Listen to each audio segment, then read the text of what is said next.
Call page 1, case number 822-858-925C. This is Victoria Seaman versus Michele Fiore. Let me get appearances of counsel, starting with Ms. Chattah in the courtroom. Good morning, Your Honor. Sigal Chattah, bar number 8264, on behalf of the defendant, counterclaimant Michele Fiore. All right, good morning. All right, on Zoom. Good morning, Your Honor. Christian Morris for the plaintiff, Victoria Seaman. All right, good morning. Good morning, Your Honor. Peter Angulo, bar number 3672, on behalf of the city of Las Vegas. All right, good morning, Mr. Angulo. All right, so we are here today on defendant Michele Fiore's motion to amend the answer and counterclaim. I really do not have any inclinations at this point. I thought both sides made compelling arguments, and so most likely I'm going to hear argument today and take it under submission. Thank you, Your Honor. Thank you. May I proceed? Of course. Thank you. I imagine the court is very well briefed on the pleading. So what I'm going to do is I'm just going to add some things that weren't included in the pleadings. First thing, I'd like to direct the court's attention to plaintiff's complaint, where not even one allegation delineates any pre-litigation attempts to change city policy. Now, because this motion was so strenuously opposed, I think that looking at the complaint as an independent pleading at the outset is very crucial to the determination on this motion. Because of the fact that we don't have, or this court does not have, any methodology by granting any type of relief that the plaintiff claims to have requested.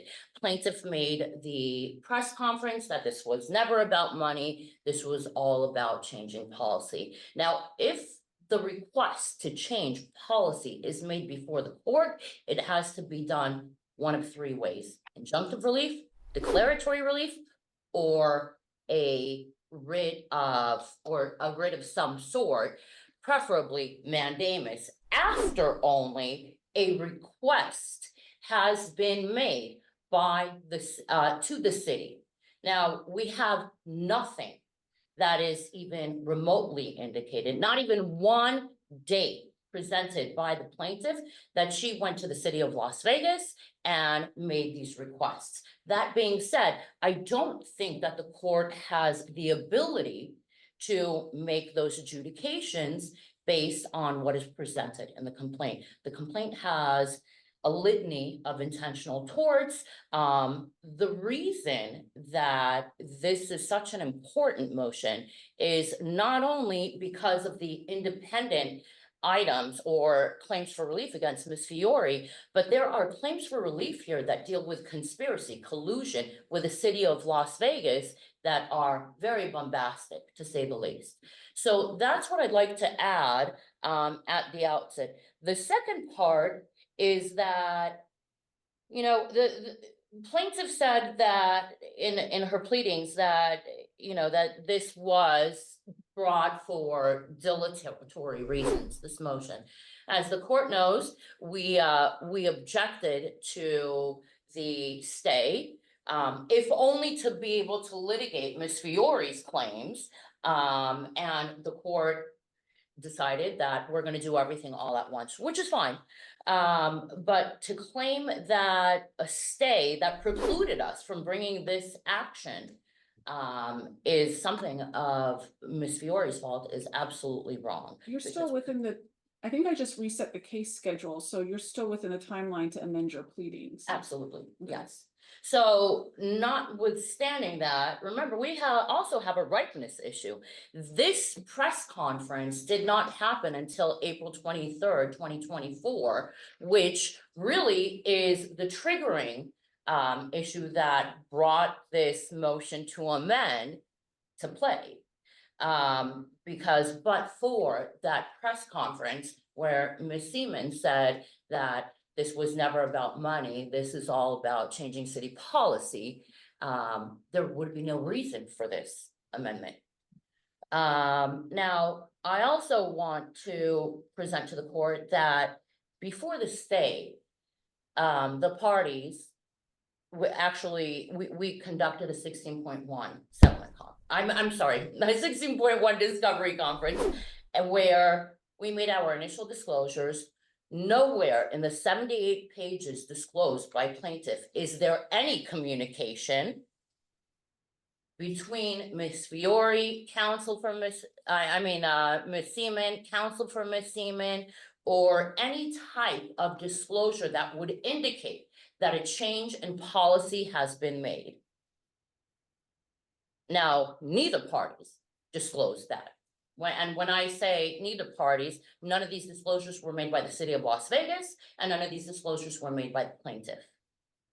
So what we have is 78 pages of essentially, we have the city's audit report, we've got the complaint, we've got the initial pleadings, but nothing that would indicate that any change was requested. So really, when we look at the motion to amend, which obviously the court knows, under 15A, liberal leave should be granted on this. You know, and if the court would like, I could address the difference between, you know, abusive process and why anti-SLAPP wouldn't even apply in this. I Okay. would, because I think I need to consider the futility argument that Ms. Morris raises in her opposition. And I think one of her primary arguments is that if I allowed the amendment to go forward, Ms. Seaman would file a special motion under the anti-SLAPP statute, and it would have to be kicked out under the litigation privilege. Okay. So now, when we deal with abusive process and the requirements under abusive process is not precluded by anti-SLAPP, taking into consideration the litigation privilege. And well, let's look at the requirements for abusive process, which again, completely exclusive of anti-SLAPP motions. And I would like to iterate that plaintiff has not pointed to any case law in the state or other jurisdictions where abusive process is precluded by anti-SLAPP. So I agree with you that the claim itself, there's no claims that are per se precluded by anti-SLAPP. But I think and Ms. Morris is going to argue in a minute, but as I read her opposition, I think what she's trying to say is that in this instance, it's precluded because the proposed claim that Ms. Fiore tries to make is based on a statement that Ms. Seaman made during the course of this litigation, and therefore the litigation privilege applies to protect her statement. The statement that she made in April about the motivations for filing this case. okay, so that statement was made publicly in a press conference, and essentially that statement itself gives rise to the abusive process claim, if only because of the claims for relief that were presented to this court. Does that make sense? I understand. No, I get that. What I'm wondering is why doesn't the litigation privilege apply to protect Ms. Seaman's statement? Because the intent behind the statement is what is precluded under abusive process. Now, had Ms. Seaman filed those 3 claims for relief, or any one of those, or a combination of them, where she presented to the court a writ of mandamus, where she presented to the court either declaratory relief for this court to have that methodology. But if the court does not have the methodology to actually overrule a City of Las Vegas policy, then all we're doing here is fighting over money. That's all we're doing. And that, remember, was not the intent of the lawsuit. So if you bring a claim for relief where the only thing that, whether it's you or a jury, could provide is monetary damages, then what are we doing? And that's where the abusive process claim comes in. So again, the elements of the abusive process is an ulterior purpose behind issuing process and a willful act in the use of the legal process, not proper and regular conduct of the proceeding. So while the statement or any type of statement presented in a press conference by a litigant is absolutely privileged, absolutely. But when you look at the statement and look at it in relation to the complaint, that's the problem. That's where we get the abusive process claim. Because even hypothetically today we have the complaint that's sitting in front of you. Can you change city policy? You can't. You could issue a lot of damages, but you can't change the city policy. Why? Because you don't have the methodology presented in front of you to do that. So with that, I'll defer to the court with any other questions. Not at this time. Thank you, very Your Honor. much. All right, Ms. Morris? Thank you, Your Honor. I appreciate it. I want to address just kind of the bullet points and correct a few of the things that were stated by counsel in the pleadings and in court. This case was active before a stay was put in place for approximately 240 days.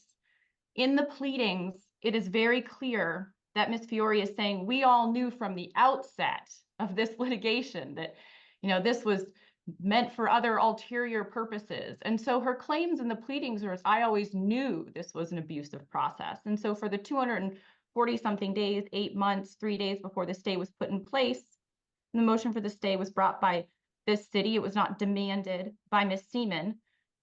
The motion could have been made. But either way, looking at what is happening here, the complaint clearly states multiple causes of action and multiple claims for relief. Now, in it, it clearly states that Ms. Seaman would like to have policy changes made by the city of Las Vegas. And Mr. Angulo will not deny we've had those discussions. There have been private communications regarding policy changes. And so to say that that's never happened and it has been going on, obviously Ms. Fiore hasn't been involved in those discussions, but they certainly have occurred. And so to say that she filed this complaint with ulterior purpose other than resolving a legal dispute, all Victoria Seaman did was state exactly what she asked for in the complaint. And so while leave to amend may be freely given, there has to be a reason for it to be given. And the argument here is, well, she went ahead and stated what she said in the complaint. So now we say this is an abuse of process. But more importantly, everything that she said is protected under the litigation privilege. And there was claims made that we've never cited a case that says the litigation privilege protects communication that gives rise to the abusive process. And that's not true. The Las Vegas Sands Corporation found that the litigation privilege applies to communicative acts that give rise to causes of actions for abuse of process. So what has happened here is not some big unveiling of, wow, this is an abusive process by Victoria Seaman. She stated in her complaint that one of the ways she could resolve this legal dispute was through changes to the city. Those conversations have happened. She made a statement about it. They didn't even attach the statement. They're saying what she said. And then they're saying, well, now we know it's an abusive process, but they have to show in order to amend this complaint that it was a willful act in the use of a legal process not proper in the regular conduct of the proceeding. Now, in this case, there is nothing about what she's asked for that isn't feasibly that we could do privately and or work together on it. And she's also made other claims in which obviously we have medical injuries and medical expenses, and those are all there.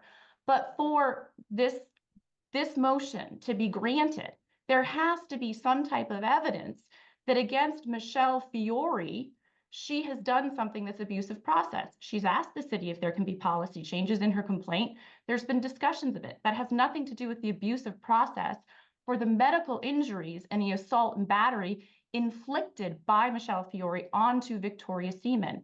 And her statement is fully protected under Nevada's anti-SLAPP. So even if the amendment was granted, it would be futile because it's a protected statement.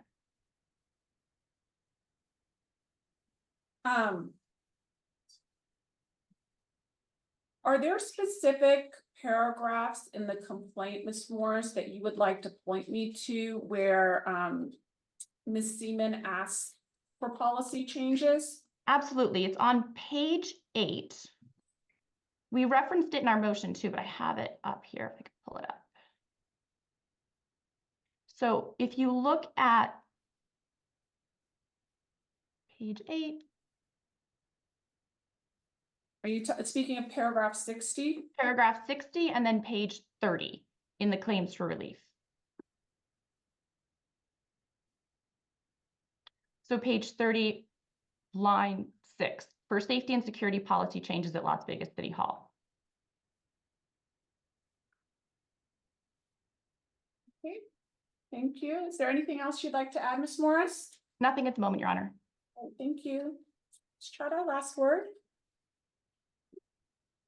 I think again that, the reasoning behind this is because going back to the methodology, how is this court going to grant this policy change?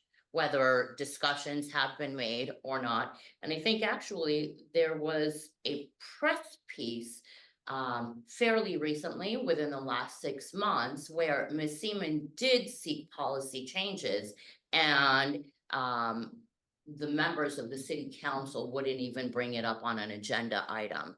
I know that did happen recently, fairly recently. But again, looking at the complaint, how is this court going to modify city policy if there's no venue for this court to do that? So with that, thank you. Thank you very much. Very interesting issue from both sets of counsel. I am going to take it under submission. I'm going to give you an in-chambers decision date of September 13th, 2024, but you'll almost certainly get my decision by minute order significantly prior to that date. Thank you, Your Honor. All right, Thank you, Your Honor. Appreciate it. Appreciate you all. Thank you, Your Honor. Thank you.